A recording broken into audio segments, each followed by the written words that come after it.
Hi friends, I'm science educator from Sumer Academy. Friends, tell me answer in your comment box which is the suicidal bag of cell and which is called the protein factory of cell and what is the name of the powerhouse of cell. दोस्तों आप comment में इसका answer दें।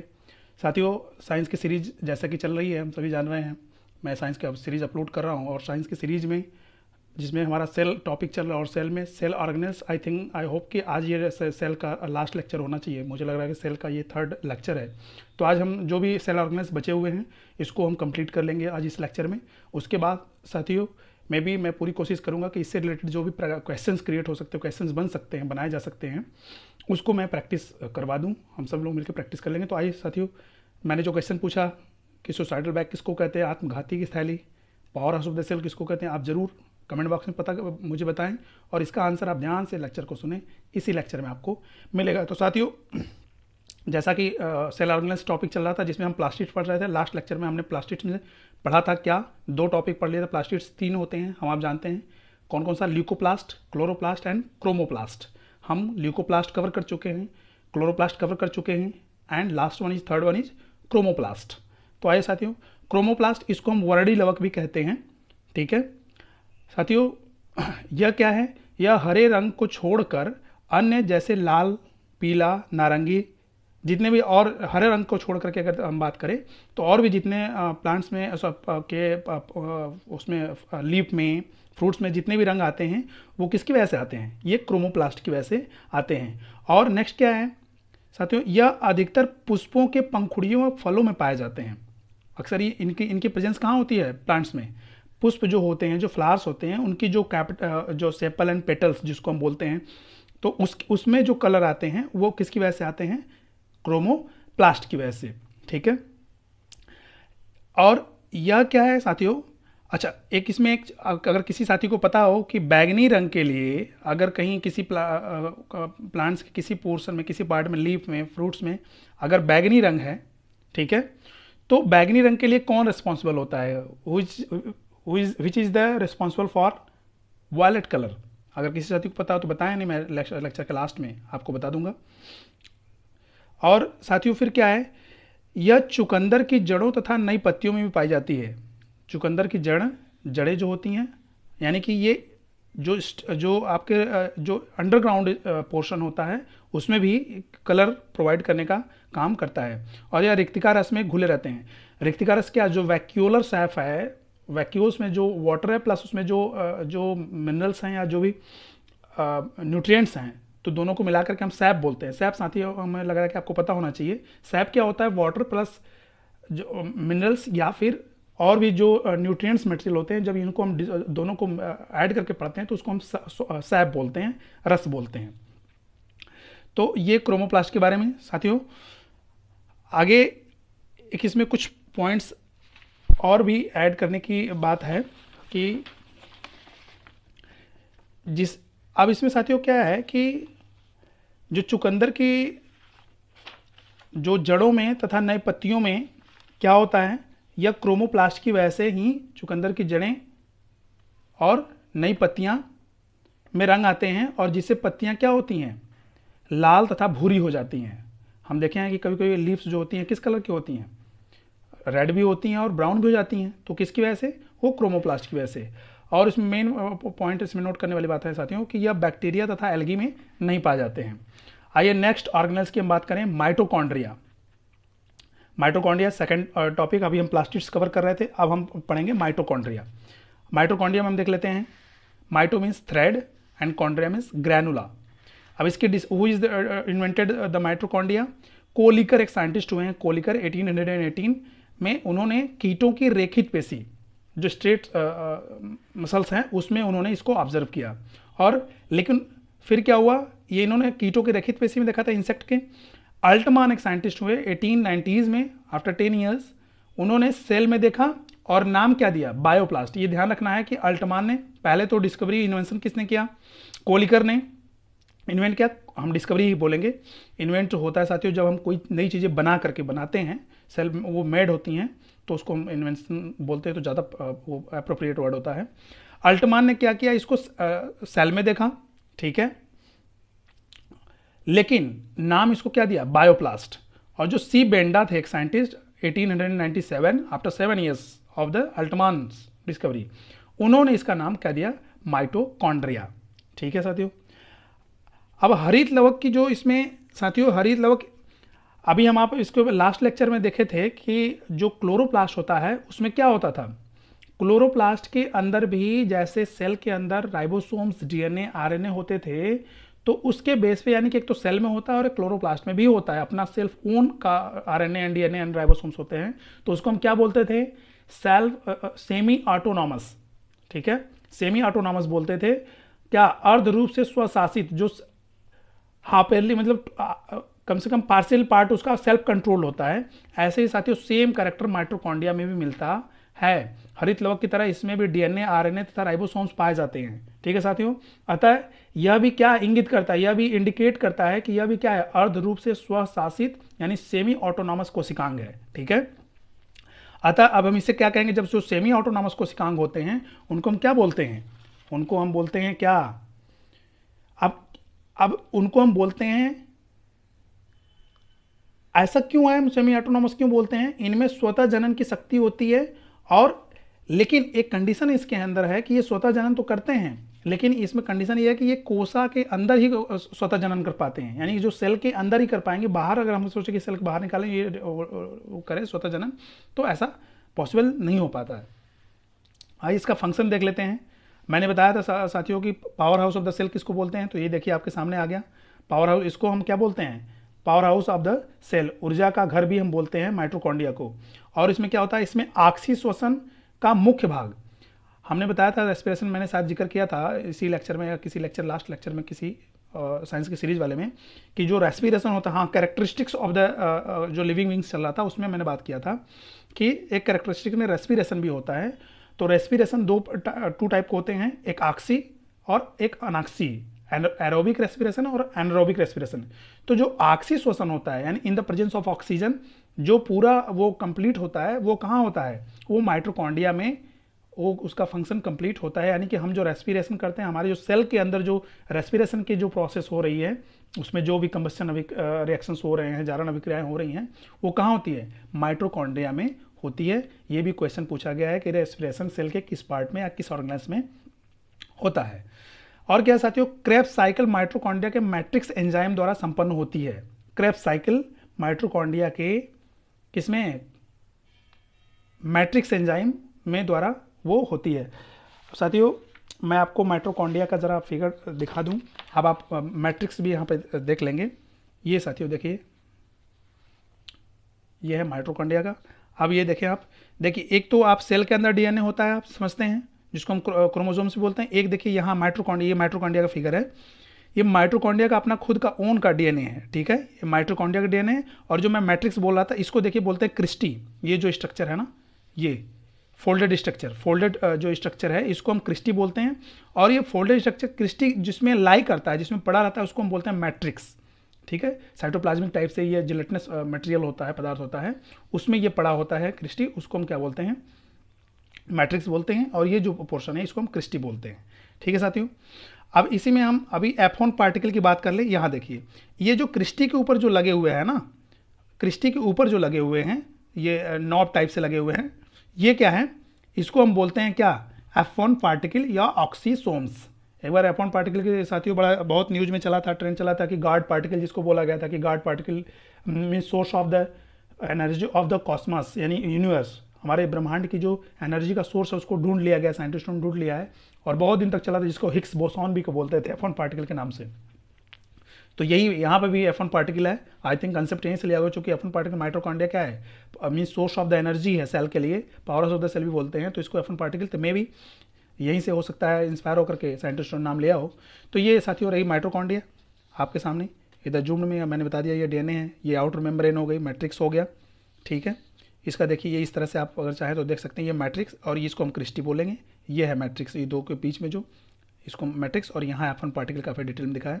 ये देखिए, ये जो villi है, इसके ऊपर विलाई के ऊपर जो ये नॉब लाइक, जो स्टॉक लाइक स्ट्रक्चर बने हुए हैं, इसको हम F1 पार्टिकल या ऑक्सीसोम्स बोलते हैं। ठीक है साथियों, आइए, तो फंक्शन में चल रहा था कि क्रेब्स साइकिल मैट्रिक्स में संपन्न होता है और श्वसन माइटोकॉन्ड्रिया के क्रिस्टी में होता है। जो रेस्पिरेशन होता है वो माइटोकॉन्ड्रिया, मैंने क्रिस्टी अभी आपको दिखाया है कि माइटोकॉन्ड्रिया के क्रिस्टी में श्वसन का कार्य कंप्लीट होता है। और इसमें डीएनए उपस्थित होने के कारण क्या होता है, स्वतः प्रकृति की यानी स्वतः प्रतिकृति यानी सेल्फ रेप्लिकेशन की क्षमता होती है। यह भी क्वेश्चंस बना है कि self replication capacity which organelles have the self replicating capacity. ठीक है साथियों, तो ये माइटोकॉन्ड्रिया ओवर हो गया। साथियों मैंने बहुत ब्रीफ में ऑर्गेनेल्स को कवर करने का कोशिश किया है, तो इसलिए नहीं तो बहुत लेंथी एक्सरसाइज मीन्स लेक्चर हो जाता, 3 लेक्चर हो ही गया है। तो आइए अब नेक्स्ट है टॉपिक इसमें एंडोप्लाज्मिक रेटिकुलम। ये मैंने शॉर्ट में दिया है, एंडोप्लाज्मिक रेटिकुलम। एंडोप्लाज्मिक रेटिकुलम की डिस्कवरी किसने की, के.आर. पोर्टर 1945 में। और क्या साथियों, एंडोप्लाज्मिक रेटिकुलम यूकैरियोटिक कोशा में पाई जाने वाली प्रायः सबसे बड़ी झिल्ली। ठीक है साथियों, यूकैरियोटिक कोशा में पाई जाने वाली सबसे बड़ी झिल्ली होती है कौन, एंडोप्लाज्मिक रेटिकुलम। यूकैरियोटिक सेल्स आप समझ रहे हैं ना, जो डेवलप्ड सेल होती हैं उसको हम यूकैरियोटिक सेल बोलते हैं। एंडोप्लाज्मिक रेटिकुलम के बाह्य स्तर पर साथियों क्या होता है, असंख्य मीन्स अनलिमिटेड राइबोसोम्स लगे रहते हैं। एंडोप्लाज्मिक रेटिकुलम की जो आउटर जो होती है लेयर होती है उस पर क्या अन्यूमरस नंबर ऑफ द राइबोसोम्स पड़े रहते हैं। और साथियों मैंने क्वेश्चन बोला था कि विच इज नोन एज या called as a protein factory of the cell. Protein की फैक्ट्री किसको बोलते हैं, ये आपको जवाब बस मिलने ही वाला है। नेक्स्ट पॉइंट इसके लिए साथियों एंडोप्लाज्मिक रेटिकुलम के लिए कि bacteria and blue green algae में एंडोप्लाज्मिक रेटिकुलम नहीं पाया जाता है। यह भी क्वेश्चंस पूछा जा सकता है, बन सकता है, तो ये बात आप ध्यान रखेंगे कि bacteria and blue green algae में एंडोप्लाज्मिक रेटिकुलम नहीं बनता है या नहीं पाया जाता है। अब आइए साथियों इसका हम थोड़ा सा फंक्शन देख लेते हैं एंडोप्लाज्मिक रेटिकुलम का। और मैंने आपको अगर किसी लेक्चर में जिक्र किया हो कि एंडोप्लाज्मिक रेटिकुलम के भी 2 पार्ट होते हैं, इसको हम 2 पार्ट में डिवाइड करते हैं, एक स्मूथ एंडोप्लाज्मिक रेटिकुलम, एक रफ एंडोप्लाज्मिक रेटिकुलम।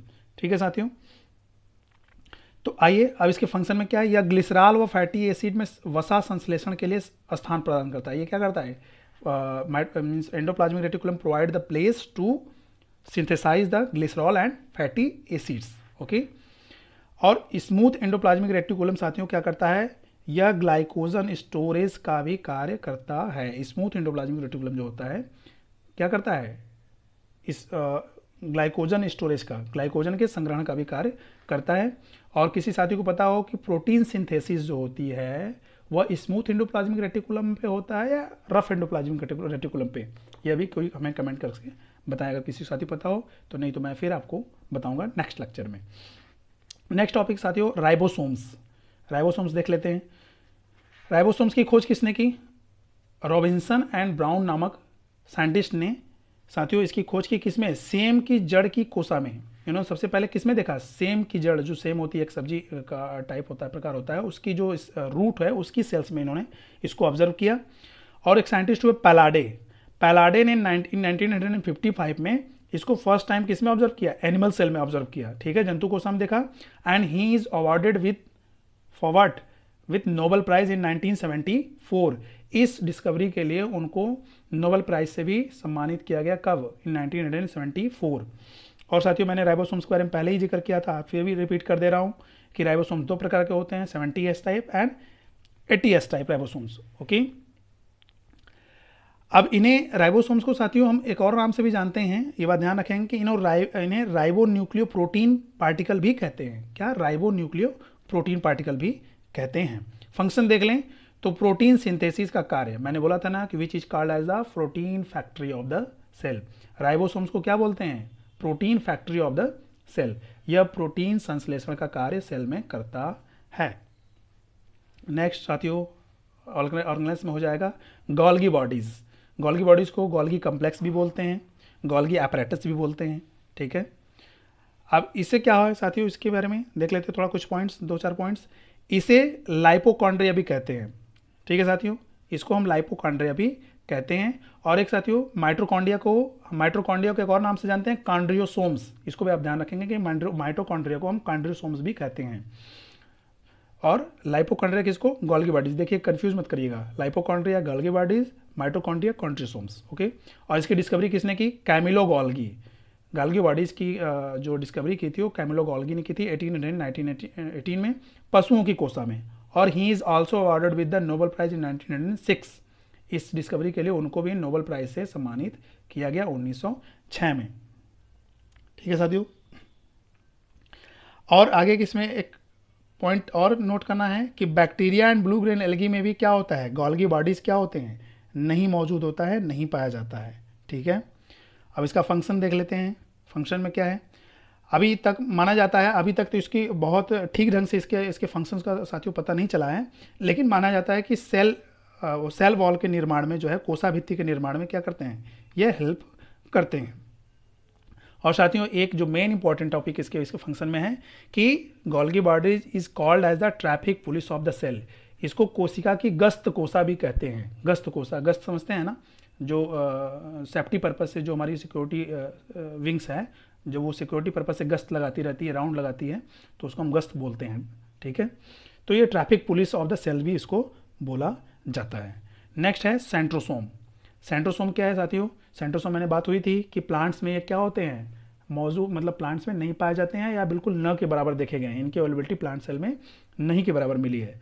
सर्वप्रथम इसका नाम किसने दिया, टी बावेरी ने इसका नाम दिया 1888 में। इसका नाम किसने दिया, टी बावेरी ने। आइए आगे साथियों, इसके अगला पॉइंट इसमें हम देखेंगे कि यह क्या होता है, यह जंतु कोसा तथा शैवालों, कवक और मांस में केंद्रक के समीप पाए जाते हैं। ठीक है, जो न्यूक्लियस होता है किसमें किसमें, एनिमल सेल, शैवाल, algae and fungi and moss. Moss भी साथियों एक क्या है, प्लांट सेल होता है। उसके जो न्यूक्लियस होते हैं उसके आसपास क्या पाया जाता है, सेंट्रोसोम मिलता है। ठीक है, और इससे कुछ रिलेटेड पॉइंट्स हम देख लेते हैं साथियों। सेंट्रोसोम के बारे में अभी हम देख लेते हैं। अब इसका फंक्शन देख लेते हैं साथियों कि इसका फंक्शन क्या है। मुख्यतः इसका जो फंक्शन है ये सेल डिवीजन में हेल्प करते हैं। जो सेल डिवीजन में तथा सूत्री विभाजन के समय ये दो सेंट्रोल में विभाजित होते हैं। अब सूत्री विभाजन एक टर्म आपके सामने आया है, सूत्री विभाजन, और एक होता है अर्धसूत्री विभाजन। तो सूत्री विभाजन और अर्धसूत्री विभाजन क्या होता है, इसको बोलते हैं, इंग्लिश में बोलते हैं सूत्री विभाजन को माइटोसिस डिवीजन और अर्धसूत्री को मियोसिस डिवीजन। अब साथियों माइटोसिस डिवीजन जो सूत्री विभाजन होता है यह सोमैटिक सेल्स, दैहिक कोशिका, ये क्या होती है, जब मैं सेल्स पढ़ाऊंगा थोड़ा सा आपको हिंट दे रहा हूँ तो बता दे रहा हूँ कि हमारी सेक्स ऑर्गन, सेक्स सेल्स को छोड़कर के जितनी हमारी बॉडी में सेल्स होती हैं उनको क्या बोलते हैं, सोमैटिक सेल्स बोलते हैं या फिर दैहिक कोशिका बोलते हैं। और जो मियोसिस डिवीजन होता है, अर्धसूत्री विभाजन, हमारी सेक्स सेल्स में होता है। ठीक है, बाकी डिटेल में वो जब टॉपिक शुरू करेंगे तो पढ़ा जाएगा। अभी देखते हैं लाइसोसोम्स। लाइसोसोम्स मैंने स्टार्टिंग में एक क्वेश्चन किया था, वो चीज़ called the suicidal bag of the cell. साथियों इसका जवाब आपको मिलने वाला है। Lyso means digestive and soma means body. आइए, इसकी खोज किसने की, डी डुवे नामक साइंटिस्ट ने इन 1955 में इन्होंने इसकी डिस्कवरी की, and he is also awarded with the Nobel prize in 1974 for this discovery. Lysosomes की खोज के लिए इनको भी 1974 में क्या नोबेल प्राइज से सम्मानित किया गया। साथियों यह निश्चित रूप से pancreatic cells, leucocytes, liver sales